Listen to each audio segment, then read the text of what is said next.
Black. The void has been ripped in dimensional fabric. Yes, Count Black is pleased. All has gone as foretold in the Dark Prognosticus. Now, it's just a matter of time until all worlds meet their demise, Black. Wow, that's just super, Count. Yeah, first you'll erase all these naughty worlds. And then you're gonna build a perfect world without war and all that other icky stuff. Yes, no one likes the icky stuff, yes. A perfect world sounds magical. I can hardly stand the wait. Sorry I'm late.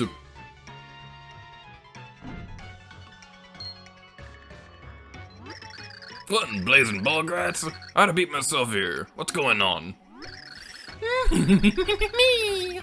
Oh, Chunks, you big silly. Did you oversleep or something? I guess it's kinda hard to be on time, though, when you've got muscles instead of brains. Hey, you can't fool me with that crazy shape-shifting hooliganery. It's Mimi in it. Show a little respect for the Count. You can't go a bar in his face, lass. How delightful, Mimi. Always as dapper as Count Black. Oh, golly, thanks, Count. With you around, it's nothing but big smiles all the time. Hanging out with the Count, that's my idea of a perfect world, heart emoji. And here I thought Mimi's ideal world was a jam-filled pool with hunky lifeguards. Hey, Demencio! Have you been reading my diary? Never mind. Well, different strokes for different minions. After these rotten worlds are ended, Count Black will make all your dreams come true. But for that to happen, we must follow the instructions of the Dark Prognosticus. Yeah, about that. Just an FYI, I've got an urgent memo from your inbox. Apparently there's been some unapproved interdimensional activity lately. Yeah. I'm thinking it's the hero of prophecy. We're gonna need an action plan for this guy. A dimensional interpreter. And possibly the hero. You are sure of this, Nastasia. Interesting, mused Count Black. We must put an end to this nuisance. Count Black! Let me get this right in my brain. The heroes Nastasia's going on about. He your enemy? Then you gotta cut me loose on him, you gotta! I'll give him a nice taste of old Chunks. Very well, go Chunks. I'll leave the hero chunking to you. Do not fail, Count Black. You can count on me, Count. I'll rain down like a fat thunderstorm, I swear it. Mimi, Demencio, you should tag along. You could witness a proper chunkin'. I do enjoy a good chunkin'. Well then, I believe I'll head out as well.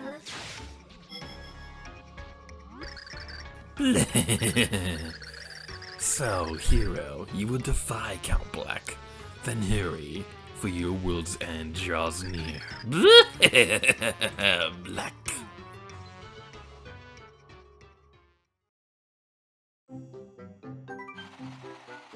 Mario was called upon once again to save the world. No small task. Could he prevent Count Black from pulling off his sinister plot? Would Mario reunite with Princess Peach? A truly interdimensional adventure was about to begin. Chapter 1-1. The adventure unfolds.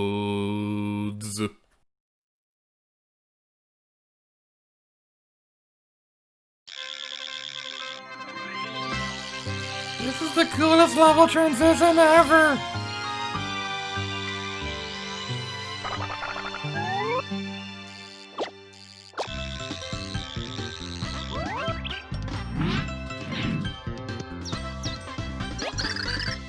I feel the pure heart, but it's still far from here. Morlon told us to find his friend Pastovius to learn the dimensional technique. We'd better go find him. One more thing. If you want to learn about anything, just use my power. I know about many things. Simply point your Wii remote at the screen and Tippy will focus on where you point. Then just press A over anything framed in red to hear more about it. Feel free to ask a Tippy about anything or anyone you want. Alright, let's demonstrate that. Also, hi everybody, I'm Lady Gyaradio, and this is the second episode of Super Paper Mario, and it's gonna be super exciting indeed. Point at yourself, and I will give you advice on what you need to do next. Right, the first thing we should do is find Pastovius and learn how to flip. Alright, so, yeah, proper intro. Hey everybody, what's here to you, and welcome back to Let's Play Super Paper Mario! In the previous episode, we started off our interdimensional journey, and we got a mushroom, that's pretty exciting. But Bowser, Peach, and Luigi were all kidnapped by somebody named Count Black, and it's our job to find him. And today's episode, the adventure unfolds. So, as Tippy was pointing out a moment ago, we can point at any object on screen, and if it's red, then we'll be able to get some interesting information about it. It's a Goomba, one of Bowser's minions. Maximum HP is 1 and attack is 1. It really puts the back in underlings. It has no remarkable traits. They are pretty much the lowest of the low, but I hear Goombas do have their fans, so what can you do? Alright, so Super Paper Mario is pretty much considered the black sheep of the Paper Mario series. This is the only platformer RPG in the entire series. There's nothing else like this in any of the other Paper Mario games or anything like that. And this right here, this is a Squiglet card. We'll be getting over this in a moment. These are catch cards.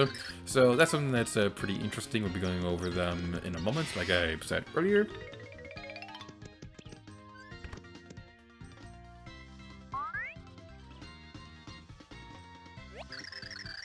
This is not an empty house. There's something in this room. I can feel it. I can help you find hidden things, so why don't you use my power to look around? There's a hidden door here. Let me make it visible for you. I don't know why I suddenly gave Tippy a really deep voice. It's a door. Let's go inside.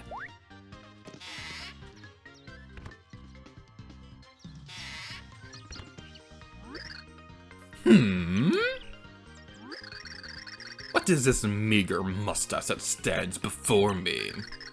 And how does it have the audacity to address my multicolored glory? How do these flimsy whiskers detect my secret door? Wait, right there. Red shirt, conspicuous white gloves, a jaunty cap. You are garbed in the rich cloth of the hero of prophecy. You must be the great Hero Impersonator! What a costume! You look like you leaped out of the pages of the Prognosticus. I know, right? I worked so hard on this cosplay, thank you for noticing. This is Mario. He's dressed like this because he is the hero. Morlon told us to find you. Morlon? Only his full-bodied beard rivals my hairy magnificence. If Morlon thinks that you are the true hero, you probably are. I think. Well then, as the ancient prophecy foretells, I, Pastovius, will bestow upon you the ancient secrets of dimensional flipping for a nominal fee of 10,000 coins! That's preposterous! You can't charge to teach the hero prophecy. Why not? Even the great and splendid blah blah Pastovius has certain expenditures. Why should the hero get the world delivered to him on a well-garnished platter? These heroes think they can get away with shaking people down for free skills. A mere 10,000 coins should be nothing for a hero of the universe. What do you say? No! I see. So be it. I will settle for just taking out the coins in your pocket. Do we have a deal? No! Still you refuse? So be it, though. It makes me ill. I will waive the nominal fee and teach you for free. Do you agree to this? No! How dare you! I have never suffered such an assault to my splendor. Begone! You're unfit to stand before my shining magnificence! Alright, fine, we'll do it for free. Let us begin! Flimbity flammity flum, diggity doggity dum, zippity zappity zum, shambam, flippow!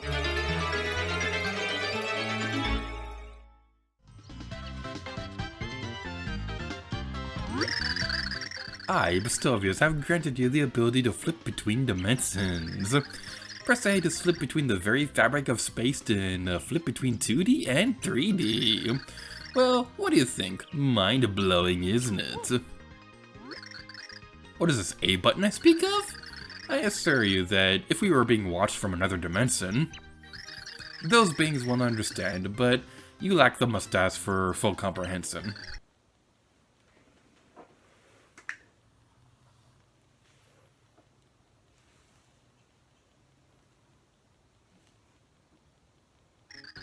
Just remember that you can use this ability to find hidden items and secret paths. But beware, use your new ability too long and you will lose HP. We can now flip into 3D! Whee! Flip between 2D and 3D to get through tricky situations and find secrets. While you're flipping, the flip gauge in the upper left will start to drop. If your flip gauge runs out, you'll start to take damage, so flip back before then. Flip back to 2D to build up your flip gauge again. We can gather some items right here as well, so that's going to be pretty cool. And we can also talk to Bestovius again. If you find yourself in peril, just press A, it may just save your life. Beware, use your new ability, and you'll repeat all the dialogue that you already just said. Okay, so let's leave this place. So this right here is widely considered the primary gameplay mechanic of Super Paper Mario, the ability to flip between a 2D platformer and a 3D game. So, there are a lot of people who kind of consider this to be a bit more of a gimmick because, while it is cool, there are a lot of people who do kind of consider it to not really do a whole lot, and honestly, I don't know what those people are thinking because this is a really cool mechanic that is very well used throughout the entire game, so I don't know what those people are saying. This is a Squiglet. This was the enemy that we got the couch card for earlier. It's a small little creature that scurries around on its many legs. Maximum HP is 2 and attack is 1. There isn't much else to say about Squiglets. When it spots an enemy, it gets excited and hops up and down. So going back to the catch cards that we were talking about earlier, those are basically the main collectible of this game. There's some coins back there if you want to get them. I personally do not want to do that. And this right here, this is brilliant level design because we see a door right here that we have to get around, that we can't really do anything about to get through. But once we go into 3D, this just is a really brilliant way of teaching us how to use 3D to solve puzzles and things like that. We're going to see a lot of really clever ways to solve puzzles using the flipping ability. I absolutely love this mechanic. So, yeah, the Paper Mario series is kind of known for being a bit gimmicky in recent years, especially with games like Car Splash and Sticker Star and things like that. And on that line of thought, my capture card ran out of memory. I recorded Breath of the Wild before this, and that probably wasn't the best idea. One moment, please. One eternity later. Hooray for editing! So, what we want to do next is we want to go over this way, and I apologize if I forgot what I was saying a moment ago. It took like 20 minutes for all that video footage to transfer. Like I said, I was in the middle of a Breath of the Wild recording session, and I finished it before the recording session, so I don't know why I said was in the middle of it. But anyway, yeah, I was recording Breath of the Wild before starting Super Paper Mario, and those recording sessions take a long time, so yeah. But anyway, something really cool is that if we go across this area, you may notice that this area seems a little familiar if you've played any of the bazillion versions of Super Mario Bros. And Nintendo's released over the years. Right here we have a Koopa Troopa. It may be slow, but it is very well defended inside the shell. Maximum HP is 1, its attack is 1, defense is 1. If you leap on it, it'll pull its head and limbs in, and you can kick the shell. From what I hear, Goombas have a long-held fear of Koopa Troopas. I don't entirely blame them considering the fact that they usually get knocked out by the shells and things like that. This right here is a happy flower. This will allow coins to rain down in the sky. This is basically how items are going to be working throughout the Super Paper Mario. In previous games, they were used in the turn-based combat and things like that. In this one, it's more of a temporary fun thing they can do. Now, I'm not going to be using a whole lot of items in this game, admittedly, because I think a lot of them kind of disrupt the game a little bit more so than they probably intended.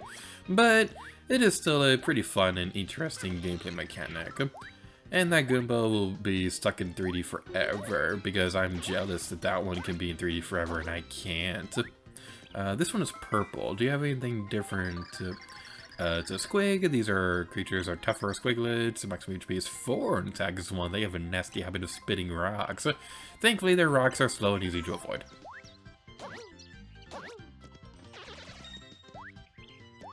So going back into the combat system for this game, first of all, whenever you go into this area, always flip into 3D because more often than not, there will be some kind of cool secret and things like that. But going back to the differences between this game and previous Paper Mario games, and for that matter, future Paper Mario games too, this is the only game that has, like, real-time combat in any degree. Because pretty much every other Paper Mario game in the series, even the ones that came after this, they all had turn-based combat. Now, even though Paper Mario the Origami King did have those really cool moments where you got to fight those giant cardboard things, I don't remember what they're called, but yeah, those things are really cool and all, but it's not nearly to the degree as this game. I believe, for the most part, there's like really no turn-based moment at any point during this game, except for one exception, which we won't see for a very, very, very long time, but we're not going to be getting into that for a long time. But we go over here, we level up, and our maximum HP went up by 5. Take note, future Paper Mario games, let us have a level up system. I don't know what they're thinking, not having any kind of leveling up, because, like, as fun as the combat system in Color Splash and Origami King is, it kind of defeats the purpose to even have it at all when there's really no incentive to battle. Like, Origami King kind of fixes this because you do have the coins and they're very useful in combat, but, well, let's not get into that. We're playing Super Paper Mario, not playing Origami King. So we jump across this path over here, and we'll continue on over here. And is there anything over here? No, there isn't. My own advice failed me. So, this compared to other Mario RPGs, like I said, this is a very different RPG than than pretty much any other Mario RPG out there. So, I gotta say, why is this the only one like it? Because I honestly think this is like the perfect way to do a Mario RPG. We'll get more into that in a moment, but first, let's activate this thing! This is a Mega Star. Use it to grow the Mega Proportions and trample your enemies!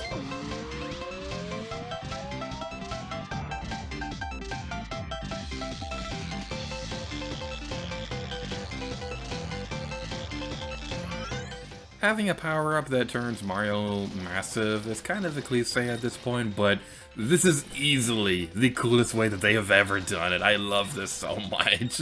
We turn into like a giant 8-bit version, and it's just so cool. We get 8-bit music as well, and it's just so cool. And the transition after it's all over is really awesome too. But yeah, this is the only Mario RPG like it, and it kind of makes me sad. I hope they make another game in this style at some point. If they never go back to the classic style of Paper Mario, I really hope they at least make something like this again, because that would be really, really fun. But anyway, now that we've taken care of all that, we're in this video off here, so... End of chapter! Oh yeah!